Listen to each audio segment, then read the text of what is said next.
menghayati pertobatan untuk mempersiapkan diri dalam penghayatan prapaskah, paskah sampai Pentakosta. Jemaat yang dikasihi Tuhan, marilah kita mempersiapkan diri untuk memasuki ibadah Rabu Api atau ibadah pertobatan pada malam hari ini. Kita hening sejenak untuk memasuki ibadah.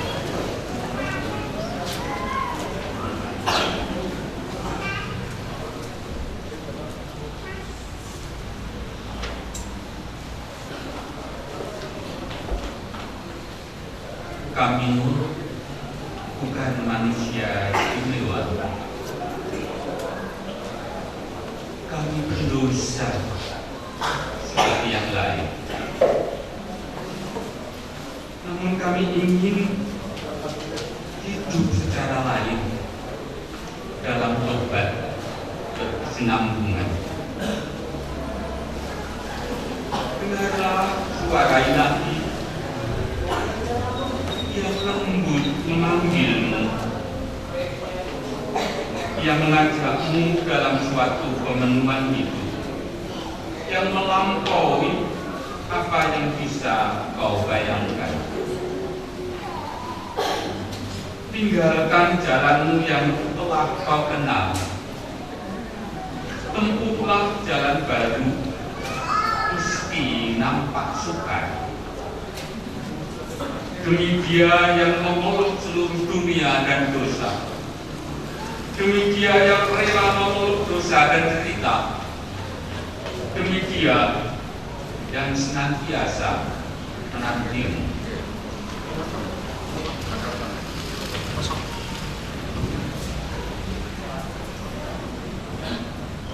Meski tak layak diri.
segala isinya.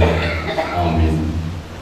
Cinta kasih Kristus memeluk saudara.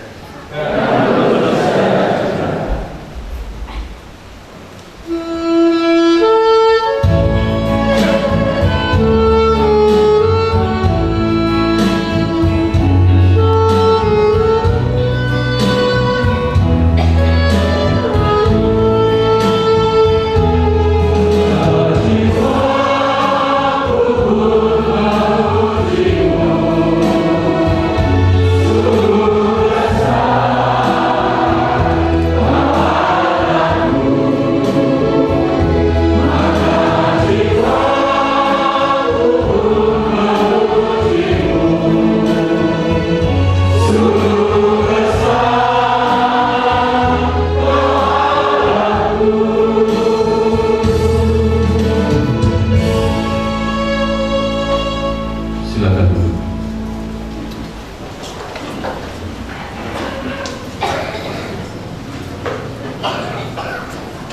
Bacaan pertama. Bacaan pertama terambil dari Yesaya 58 ayat 1 sampai dengan 12. Serukanlah kuat-kuat, janganlah tahan-tahan. Nyaringkanlah suaramu bagaikan sangkakala.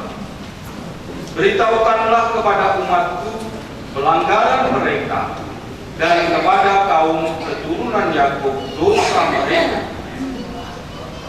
Memang setiap hari mereka mencari aku dan suka untuk mengenal segala jalan, seperti bangsa yang melakukan yang benar dan yang tidak meninggalkan hukum Allahnya. Mereka menanyakan aku tentang hukum-hukum yang benar. Mereka suka mendekat menghadap Allah, tanyanya, mengapa kami berpuasa dan engkau tidak memperhatikannya juga? Mengapa kami merendahkan diri dan engkau tidak mengindahkannya juga? Sesungguhnya pada hari puasamu engkau masih tetap mengurus urusanmu, dan kamu mendesak-desak semua buruh. Sesungguhnya kamu berpuasa sambil berbantah dan berkelahi, serta memukul dengan tinju dengan tidak semena-mena. Dengan caramu berpuasa seperti sekarang ini, suaramu tidak akan didengar di tempat tinggi. Sungguh-sungguh inikah berpuasa yang kukehendaki, dan mengadakan hari merendahkan diri, jika engkau menundukkan kepala seperti gelagat dan membentangkan kain karung dan adu sebagai langit tinggi. Sungguh-sungguh itukah yang kau sebutkan berpuasa, mengadakan hari yang berkenan pada Tuhan? Bukan. Berpuasa yang kukehendaki ialah supaya engkau membuka belenggu-belenggu kelaliman dan melepaskan tali-taliku, supaya engkau memerdekakan orang yang teraniaya dan mematahkan setiap, supaya engkau memecah-mecah rotimu bagi orang yang lapar, dan membawa ke rumahmu orang miskin yang tak punya rumah. Dan apabila engkau melihat orang telanjang, supaya engkau memberi dia pakaian dan tidak menyembunyikan diri terhadap saudaramu sendiri. Pada waktu itulah terangmu akan mereka seperti fajar, dan lukamu akan pulih dengan segera. Kebenaran menjadi barisan depanmu, dan kemuliaan Tuhan barisan belakangmu. Pada waktu itulah engkau akan memanggil, dan Tuhan akan menjawab. Engkau akan berteriak minta tolong, dan Ia akan berkata, ini aku. Apabila engkau tidak lagi mengenakanku kepada sesamamu, dan tidak lagi menunjuk-nunjuk orang dengan jari dan memfitnah. Apabila engkau menyerahkan kepada orang lapar apa yang kau inginkan sendiri dan memuaskan hati orang yang tertindas, maka terangmu akan terbit dalam gelap dan kegelapanmu akan seperti rembang tengah hari. Tuhan akan menuntun engkau senantiasa dan akan memuaskan hatimu di tanah yang kering, dan akan membarui kekuatanmu.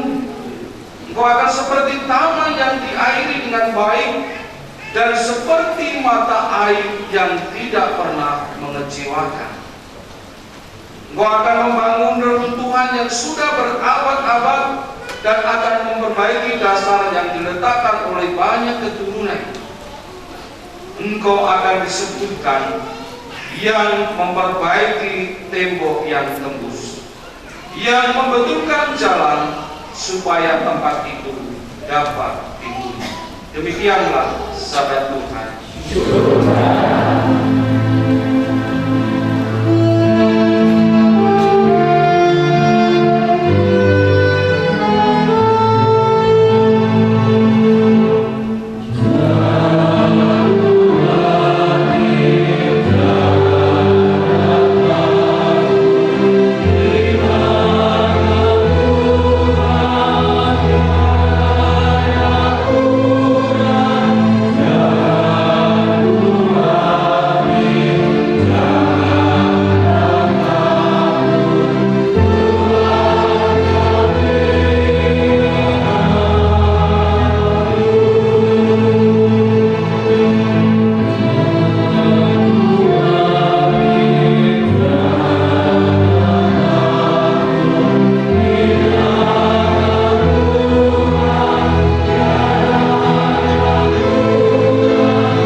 Masa lalu hanyalah masa lalu.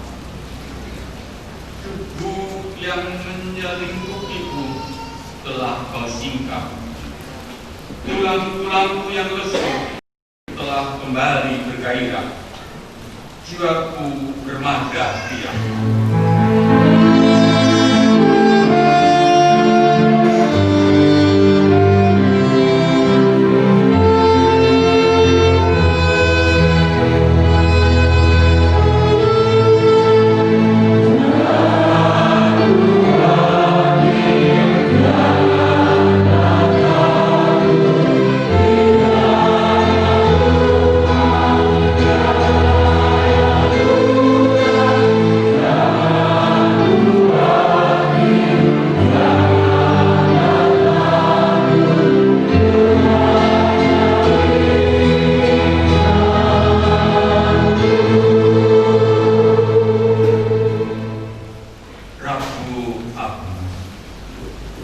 Meski hanya sebuah abu di dahi, menjadi penanda kasih yang merangkulku. Aku tak pernah lagi hidup dalam penyesalan. Hidupku penuh arti bersama Tuhan Sang Maha Pengampun.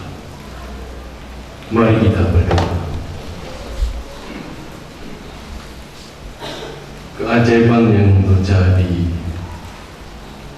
adalah ketika kami mau mengakui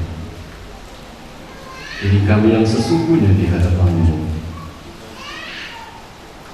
Dan keajaiban itu adalah sebuah pengampunan yang daripada-Mu. Kami bersungguh sujud di kaki-Mu. Kristus, ampuni kami. Kristus, ampuni kami. Amin.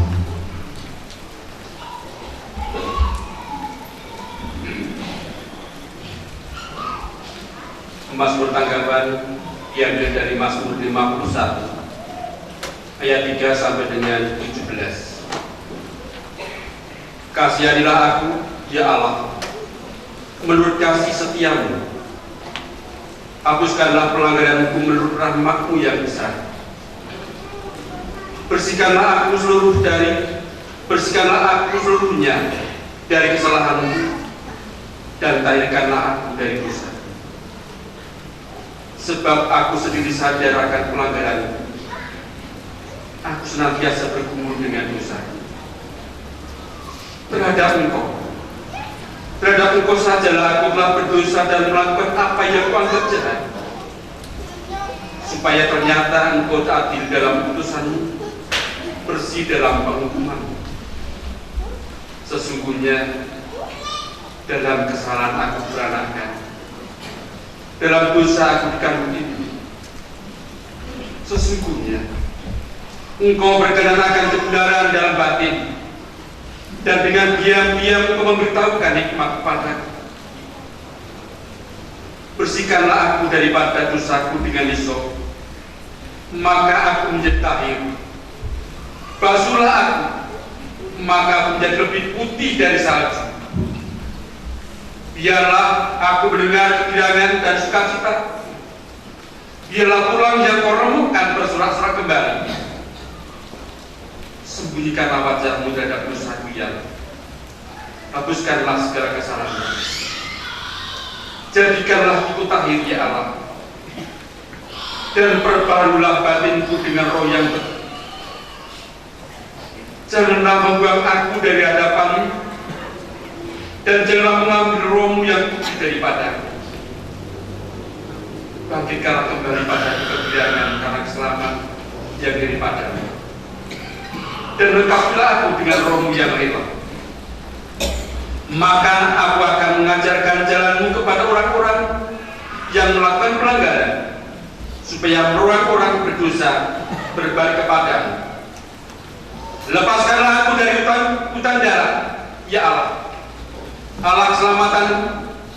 Maka lidahku akan bersorak-sorai memberitakan keadilan, ya Tuhan. Bukalah bibirku, supaya mulutku memberitakan pujian-pujian kepadamu.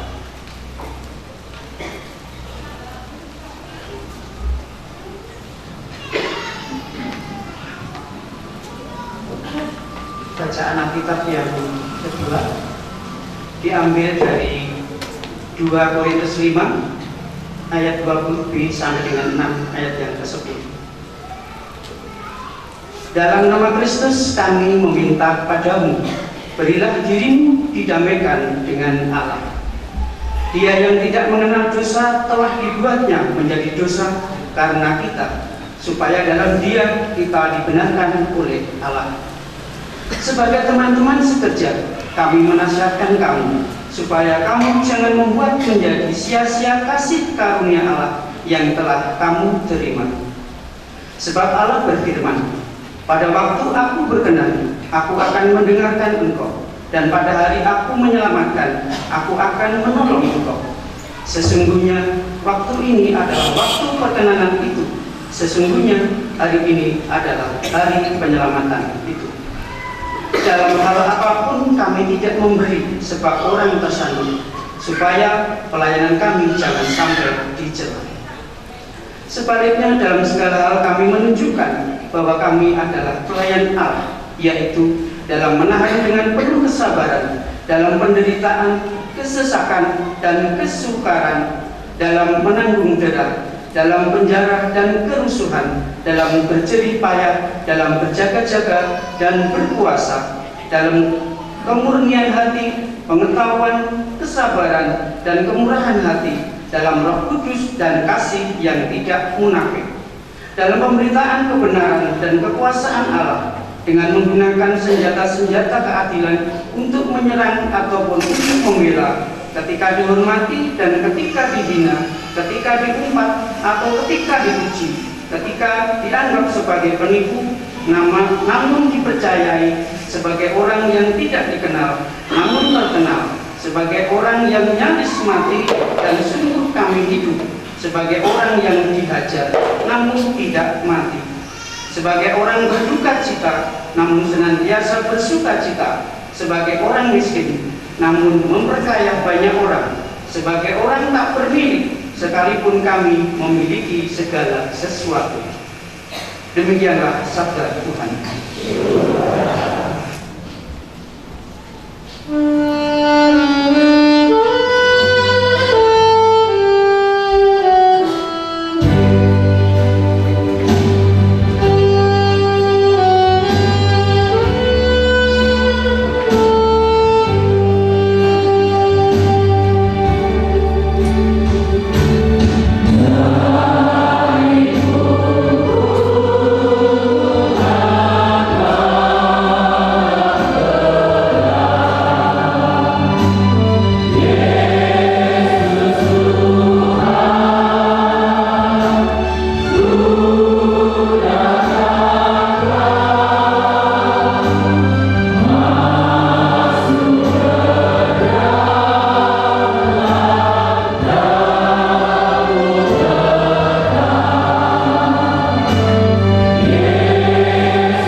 sebagaimana Matius 6 ayat 1 sampai 6 dan 16 sampai 18. Matius 6 ayat 1 sampai 6 dan 16 sampai 18. Ingatlah, jangan kamu melakukan kewajiban agamamu di hadapan orang supaya dilihat mereka. Karena jika demikian, kamu tidak beroleh upah dari Bapamu yang di surga. Jadi, apabila engkau memberi sedekah, janganlah engkau mencanangkan hal itu seperti yang dilakukan orang munafik di rumah-rumah ibadat dan di lorong-lorong, supaya mereka dipuji orang. Aku berkata kepadamu, sesungguhnya mereka sudah mendapat upahnya. Tetapi jika engkau memberi sedekah, janganlah diketahui tangan kirimu apa yang diperbuat tangan kananmu. Hendaklah sedekahmu itu diberikan dengan tersembunyi, maka Bapamu yang melihat yang tersembunyi akan membalasnya kepadamu. Dan apabila kamu berdoa, janganlah berdoa seperti orang munafik. Mereka suka mengucapkan doanya dengan berdiri dalam rumah-rumah ibadat dan pada tikungan-tikungan jalan raya, supaya mereka dilihat orang. Aku berkata kepadamu, sesungguhnya mereka sudah mendapat upahnya. Tetapi jika kamu berdoa, masuklah ke dalam kamarmu, tutuplah pintu dan berdoalah kepada Bapamu yang ada di tempat tersembunyi. Maka Bapamu yang melihat yang tersembunyi akan membalasnya kepadamu. Ayat 16. Dan apabila kamu berpuasa, janganlah muram mukamu seperti orang munafik. Mereka mengubah air mukanya supaya orang melihat bahwa mereka sedang berpuasa. Aku berkata kepadamu, sesungguhnya mereka sudah mendapat upahnya. Tetapi apabila engkau berpuasa, minyakilah kepalamu dan cucilah mukamu, supaya jangan dilihat oleh orang bahwa engkau sedang berpuasa, melainkan hanya oleh Bapamu yang ada di tempat tersembunyi. Maka Bapamu yang melihat yang tersembunyi akan membalasnya kepadamu. Demikianlah Injil Yesus Kristus. Berbahagialah orang yang mendengar firman Allah dan tekun melakukannya. Hosiana.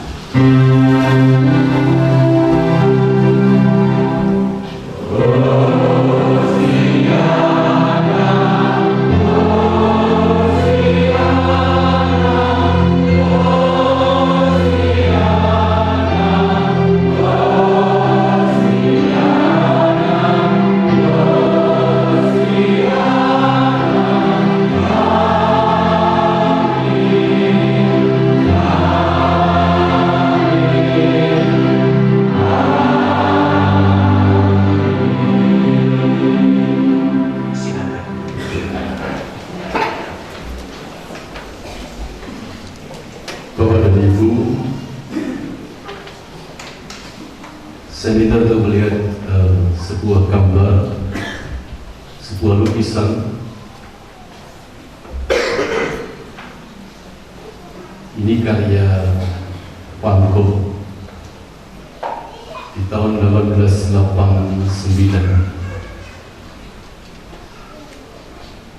Ada di Museum Paris.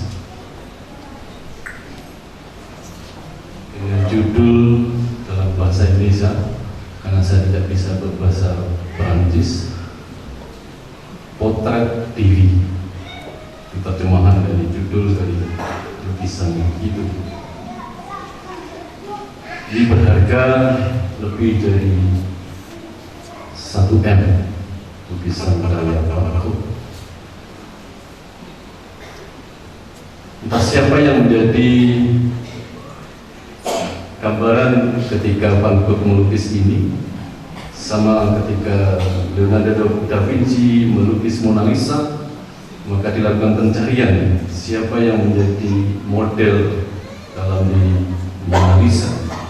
Senyum yang abadi yang dirasakan hingga saat ini. Bapak Ibu, kita terpaku pada gambar lukisan dari sisi ini, sisi lukisannya. Pernahkah Bapak Ibu memajang sebuah lukisan dengan sisi yang terbalik? Tidak gambarnya, tetapi kosongnya yang panjangnya panjang. Jadi di balik ini kan kanvas ini lalu putih. Pernahkah Bapak Ibu memasang lukisan atau gambar atau kalender itu dibalik? Jadi putihnya saja.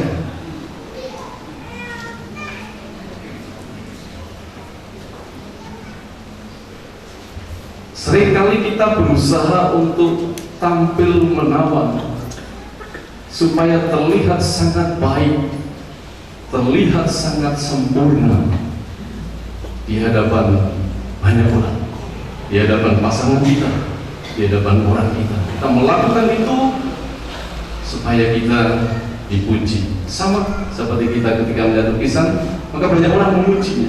Tetapi ketika lukisan itu dibalik, apakah orang akan memujinya, mengaguminya? Butuh sebuah kesadaran Bapak Ibu bahwa ada sisi lain di dalam diri kita. Ada sisi lain di sebalik lukisan potret diri itu. Dan itu seringkali kita tidak mau jujur terhadap sisi lain yang tidak pernah kita perlihatkan pada orang lain. Dan itu biasanya berkaitan dengan kekurangan diri kita, kelemahan diri kita.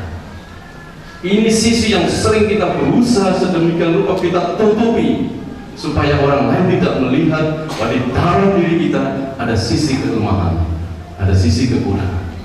Sedemikian rupa sehingga orang hanya melihat sisi baiknya saya, sisi gantengnya Pak Tomo. Ya, jadi saya sama Pak Tomo, jelas ganteng Pak Tomo gitu ya. Itu yang lihat. Ini tidak apa saya berusaha menutupi eleknya saya. Ini kalau saya tidak di sini saya tidak sisiran, jadi saya berusaha untuk tampil. Biasanya tanya sama istri saya, itu jarang saya menggunakan sisir, jadi rambutnya selalu begini.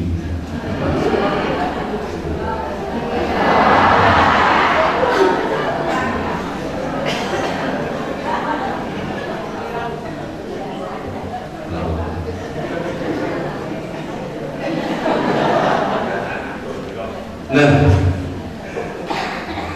jadi butuh sebuah kesadaran langkah awal dari kita untuk mau melihat sebuah sisi lain dari diri kita.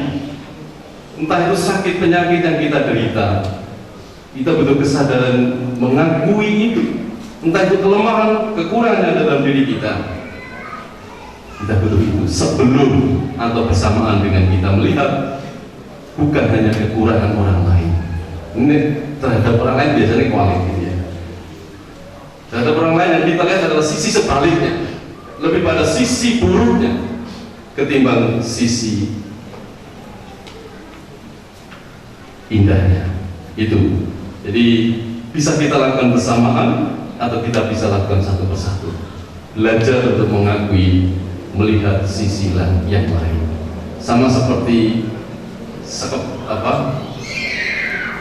Bapak Ibu kalau goreng tempe itu mesti dibalik gitu ya. Tidak ada goreng tempe yang tidak dibalik. Ada. Jadi ada yang goreng tempe itu tidak dibalik. Mali gitu. Nah, kita butuh kesadaran untuk membuka yang satu yang belum matang supaya ikut matang. Artinya kita butuh pengakuan terhadap kekurangan yang ada dalam diri kita. Itu yang pertama, langkah awal. Kita akan lihat gambar berikut.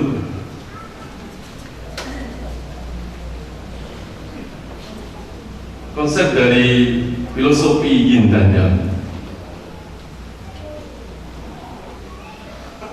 Di dalam yang hitam itu tetap ada yang putih, dan di dalam yang putih itu ada yang hitam.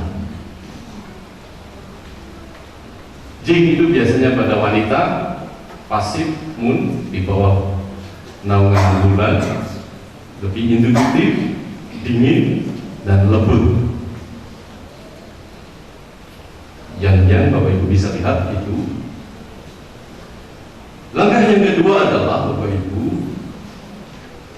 kita perlu melakukan sebuah pertobatan tentang cara menilai sesuatu, menilai seseorang.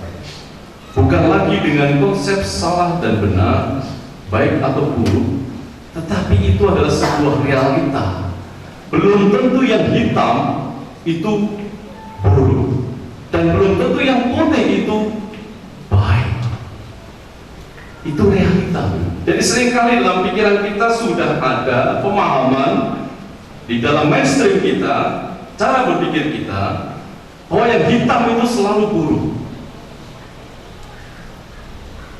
Maka kalau sebenarnya saya pakai toga itu seolah-olah saya dukun gitu ya, apalagi punya jenggot gitu. Kalau yang pakai hitam itu kita ya kayak limbat gitu ya. Sayang saya rambutnya tidak keriting, kalau keriting sedikit mungkin kayak limbat gitu ya. Nah, selalu dalam pikiran kotak kita itu tentang salah dan benar. Hitam putih, hitam adalah salah, putih adalah benar. Tetapi saya ingin mengajak Bapak Ibu, inilah sebuah realita yang harus kita hadapi dengan jujur, bukan soal salah dan benar. Itulah realita. Kita buka, kita buang pikiran kita tentang salah benar. Inilah realita. Salah, bukan salah benar, hitam putih. Saya juga sudah termasuk dalam mainstream salah benar, baik dan buruk. Kalau ketika saya melihat itu buruk, tidak.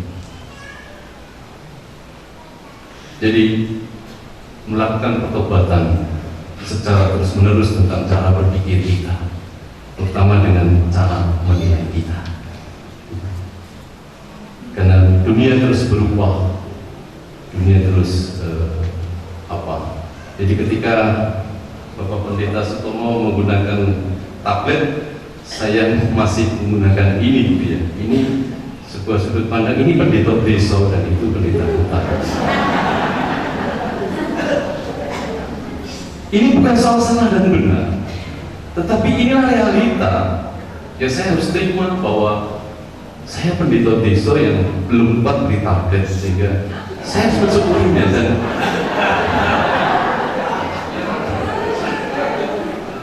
bukan soal salah benar, ya. Bukan soal salah benar, baik dan buruk. Apakah buruk menggunakan ini, apakah tidak baik menggunakan ini, tetapi ini realita. Jadi kita buka dulu, kita kesampingkan itu semua. Jadi lakukanlah sebuah pertobatan tentang cara kita berpikir, menilai sesuatu dan seseorang secara terus-menerus. Jangan pernah berhenti untuk melakukan perubahan dalam cara berpikir, mainstream atau paradigma itu. Jadi filosofi yin dan yang ini mengingatkan bukan soal jahat dan buruk, jahat dan benar, tetapi ini soal realita yang sesungguhnya, bahwa dalam kehidupan itu ada hitam, ada putih, ada putih, ada hitam. Di dalam hitam ada putih, di dalam putih ada hitam. Ini yang pertama. Yang kedua, yang berikutnya ketiga, saya pilih terakhir belum sampai. Wah, gagal total ini. Bapak Ibu membaca status saya yang berteman dengan saya di WhatsApp. Saya pagi tadi di pasar Klaten, dan ketika saya bidan, saya menemani Mas Toto Upoyo, sahabat dan rekan di pelayanan di Karangnomo. Ketika saya duduk, saya dijejeri oleh orang yang dalam tanda kutip tidak waras. gitu ya. Lalu saya foto selfie dengan dia. Saya ingin menunjukkan sebenarnya siapa yang waras. Cuma saya gambarnya tidak sampai ke sini, saya sudah kirim. Jadi itu Bapak Ibu. Jadi di dalam yang waras pun ada ketidakwarasan.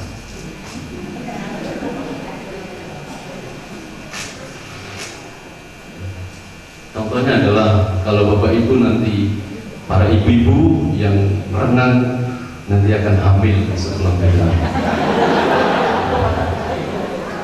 Iya, ini ada dalam orang yang dianggap waras, tetapi dalam kewarasannya ada ketidakwarasannya yang mengatakan perempuan ketika berenang bersama-sama dengan laki-laki maka akan hamil. Itu orang waras, tetapi ada ketidakwarasan. Termasuk juga orang yang tidak waras, ada kewarasannya. Nyatanya dia bisa minum, bisa undur, gitu. Bisa tahu nih ini akid gitu ya. Oh akid saya banyak Pak, banyak dikasih gitu. Harta kayak akid gitu. Terus akhirnya ya tak kayak duit. Jadi duit persembahan hari ini sudah saya kasihkan ke beliau. Dan saya tidak kasih. Jadi ternyata dalam ketidakwarasan dia, saya menemukan kewarasan. Artinya Bapak Ibu, saya ingin katakan tidak ada 100% orang yang sempurna, atau 100% orang baik, atau 100% orang jahat, atau 100% orang yang tidak benar. Karena apa? Dalam kenyataan rohani kita, kenyataan spiritual kita, kita adalah imago Dei. Kita diciptakan dan dilahirkan Allah dengan seperti ini, dan di dalam diri kita ada hal-hal yang mungkin di dalam anak kecil. Jadi orang kalau anak-anak kecil bermain keceh gitu ya, kita anggap itu tidak baik. Itu kenyataan realitas bahwa zaman saya dulu ketika kecil juga keceh. Kenapa ketika sudah jadi orang tua saya melarang anak saya untuk keceh? Ini realita yang harus kita terima dalam hidup kita, bahwa ada kesadaran, maka kita akan mencapai sebuah transformasi.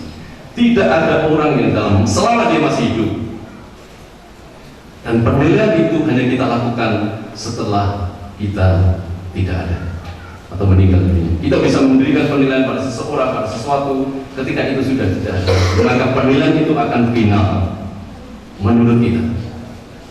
Jadi kita belum bisa final mengatakan Pak Tomo itu baik 100% dan saya 100% jahat atau sebaliknya. Sama ketika nanti Pak Tomo akan emeritus. Jadi dia akan menjadi penderita yang baik atau tidak setelah di emeritus. Jadi kita belum mengatakan 100% dia baik atau dia buruk. Tapi ketika emeritus baru kita katakan dia pendeta yang baik atau pendeta yang buruk. Jadi inilah sebuah sandiwara rohani yang sering kita lakukan terhadap diri kita dan terhadap sesama. Maka saya ingin mengajak pertobatan kita dengan diawali kerendahan hati kita. Dengan rendah hati kita mau jujur mengakui bahwa di dalam diri kita ada sisi lain. Sisi lain bukan kepribadian ganda. Ini berbeda. Ini sisi lain dalam diri kita. Kita harus berani mengakuinya dan menerima itu.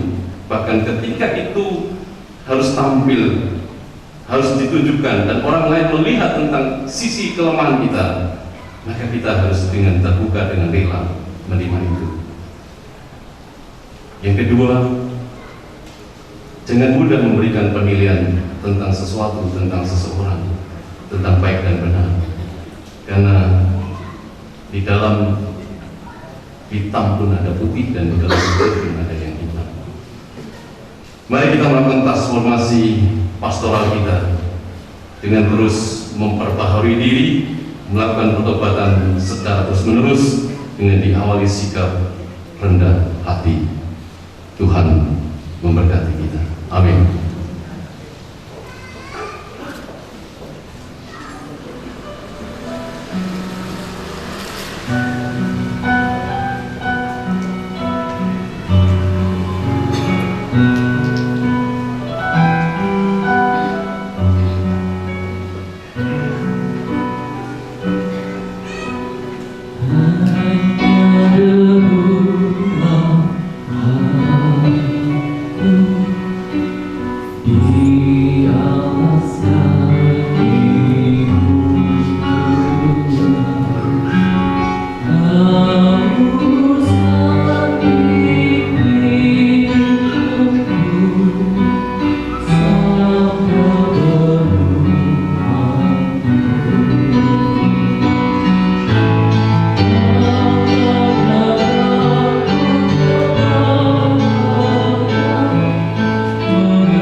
alas kaki Tuhan, hauskan titik embun, sabda penuh ampun.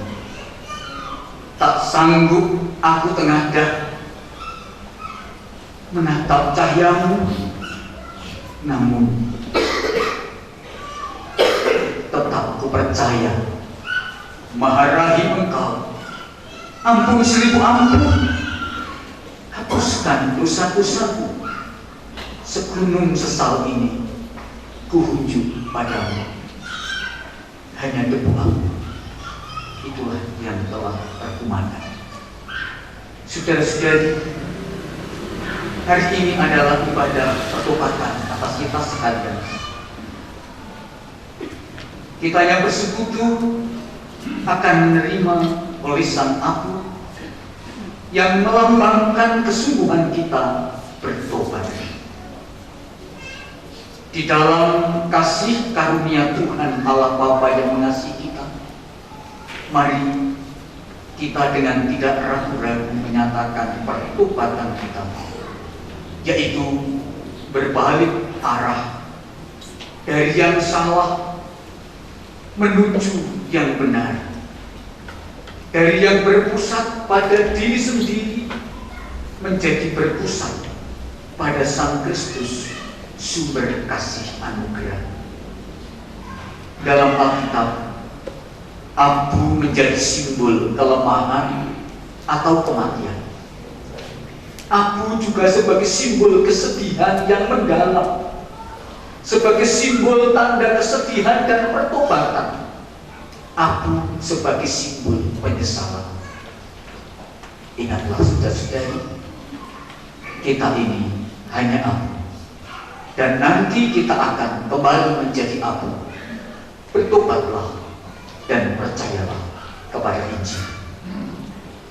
Mari kita berdoa. Allah Bapa yang penuh kasih, Kau ciptakan kami dari debu tanah, dan suatu saat kami akan kembali menjadi debu tanah. Hanya debu ini juga boleh menjadi tanda atas penyesalan dan pertobatan kami, dan sekaligus mengingatkan kami bahwa hanya melalui salib Kristus kami sungguh-sungguh menerima pengampunan, keselamatan, dan hidup yang kekal. Kami bersyukur di hadapan-Mu yang Maha Kudus. Di dalam kasih setia-Mu kami tergerak untuk bertobat secara sungguh-sungguh. Maka pada saat ini hati kami terbuka. Ada kesetiaan bagi kami membuka pintu hati pertobatan dengan menerima ampun. Kami berdoa di dalam nama Tuhan Yesus Kristus, Juru Selamat kami. Amin.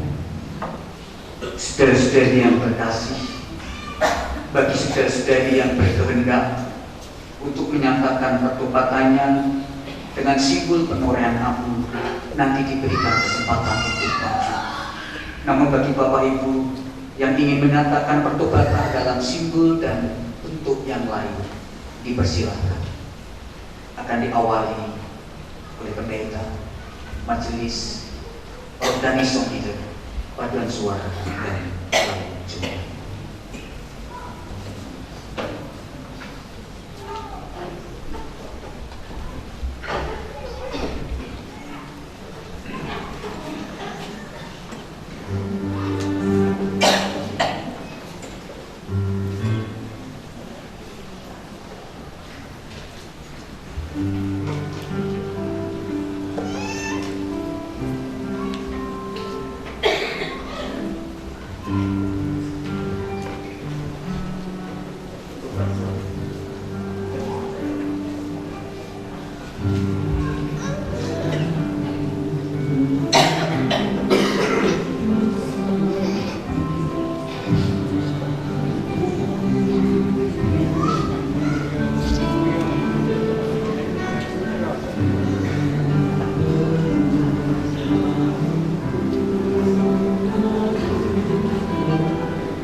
ajaib atas kita.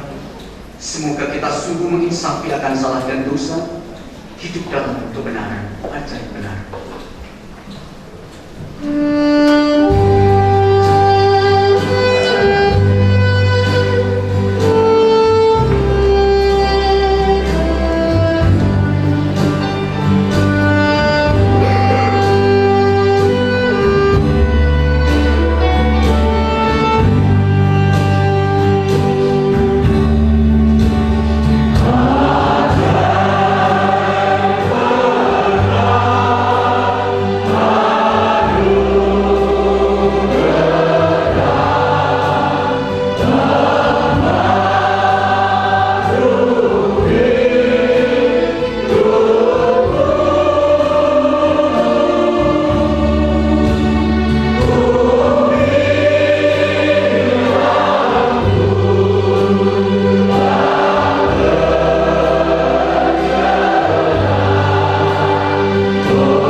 Kami bersyukur di hadapan-Mu yang Maha Kudus.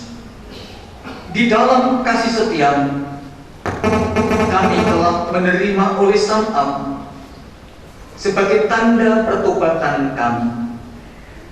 Kiranya kami terus membuka diri untuk menerima bimbingan dan tuntunan-Mu.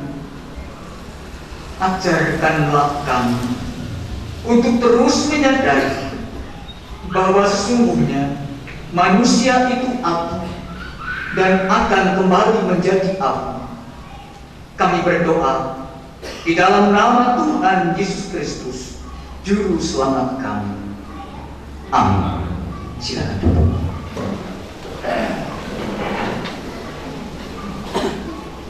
Allah adalah pengasih dan penyayang. Dalam kasih-Nya, kita dipanggil untuk menyatakan kasih. Melalui persembahan yang kita naikkan pada Tuhan, kita diajar untuk berbagi dengan tulus, sebagaimana tertulis dalam Alkitab. Maka hendaklah sekarang ini kelebihan kamu mencukupkan kekurangan mereka, agar kelebihan mereka kemudian mencukupkan kekurangan kamu, supaya ada keseimbangan. Seperti ada tertulis, sebab itu marilah kita oleh Dia senantiasa mempersembahkan korban syukur kepada Allah, yaitu ucapan bibir yang memuliakan nama-Nya. Dan janganlah kamu lupa berbuat baik dan memberi bantuan, sebab korban-korban yang demikianlah yang berkenan kepada Allah. Ibrani 15:15-16. Kita akan angkat nyanyian Kidung Baru 196 bait 1.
Syukur kami adalah ketika Engkau menerima kami apa adanya, dan kami menyerahkan hidup kami apa adanya.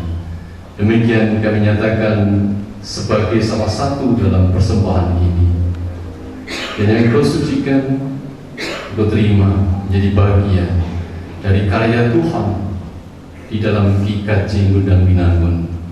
Karya Tuhan untuk proses pemanggilan pendeta, karya Tuhan juga untuk proses emeritasi pendeta, karya Tuhan untuk kehidupan berjemaah, bukan hanya bagi kami sendiri, tapi bagi lingkungan kami, bagi rekan sekerja dimanapun kami berada.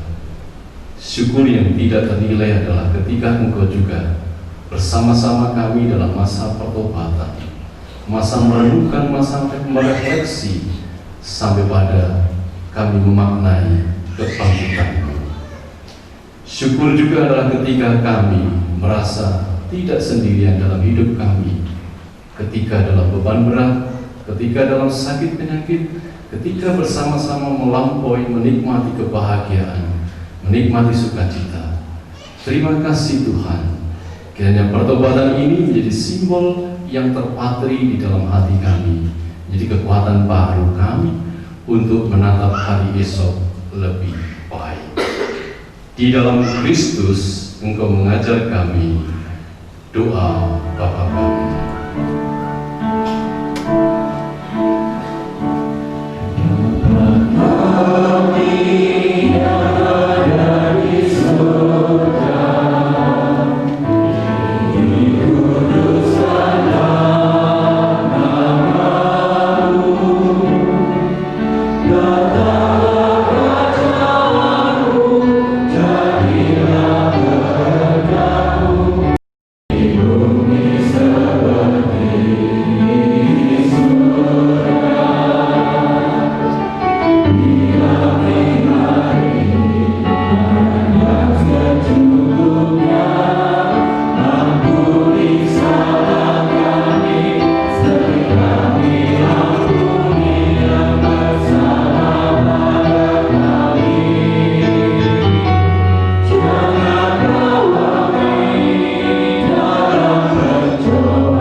Marilah kita mengingat pengakuan pada baptisan kita, semua seturut dengan pengakuan iman rasuli yang demikian.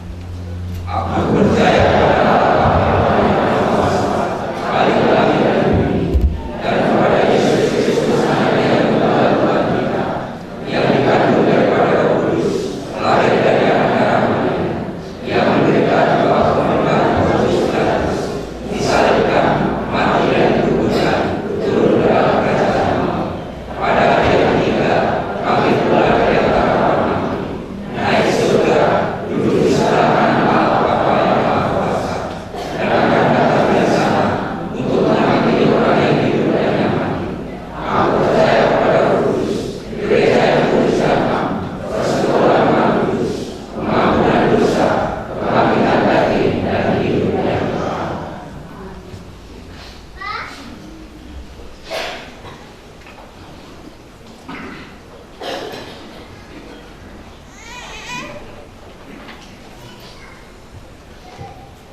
Saudara, masukilah masa pertobatan dan puasa dengan memandang Allah yang Maha Kasih.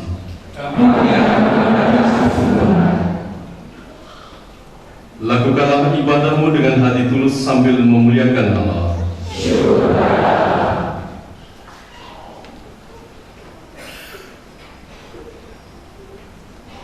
Terpujilah Tuhan Yesus Kristus. Kini terimalah berkat Tuhan. Tuhan memberkati saudara dan melindungi saudara. Tuhan menyinari saudara dengan wajah-Nya dan memberi saudara kasih karunia. Tuhan menghadapkan wajah-Nya kepada saudara dan memberi saudara damai sejahtera. Amin.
Apa ya? Oh, ya.